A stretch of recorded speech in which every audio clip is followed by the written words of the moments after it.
Monsieur le Président, chers collègues, malgré les changements et autres signaux positifs très récents, il faut bien dire que l'OIM Bordeaux InnoCampus recouvre un territoire jusqu'à présent peu investi par la métropole, alors que son emplacement est tout à fait stratégique. Un des enjeux très forts de ce projet reste la mobilité, avec un obstacle en ligne de mire, celui de la congestion automobile.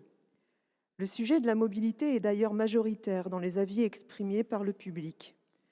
C'est aussi un enjeu majeur pour les chefs d'entreprise que nous avons entendus sur ce sujet à maintes et maintes reprises lors des ateliers de consultation sur l'élaboration de la feuille de route économique.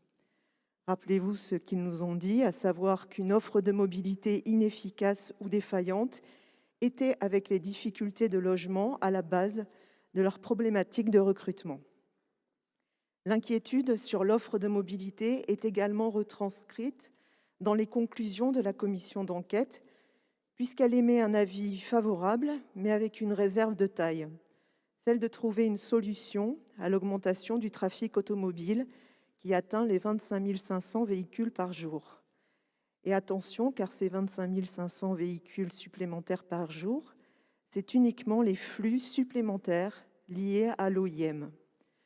À cela, il faudrait rajouter ceux générés par l'augmentation naturelle du trafic et ceux générés par le déport de circulation qui vient de la 63 et de la Rocade quand ces deux infrastructures sont bouchées. Alors même en baissant de 10 points l'autosolisme, cet autosolisme représentera encore 70% du trafic à terme.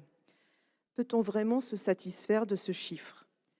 Si l'autosolisme reste aussi important, c'est que les solutions de mobilité ne sont pas suffisamment attractives pour inciter l'automobiliste à laisser sa voiture et que, comme le préconise l'une des conclusions de la commission d'enquête, il faudra avoir une vision large et bien au-delà du périmètre de l'OIM, créer des liaisons évidentes et intelligentes avec les communes voisines de l'OIM pour apporter des solutions efficaces à l'enjeu de la mobilité de cette opération. Je vous remercie.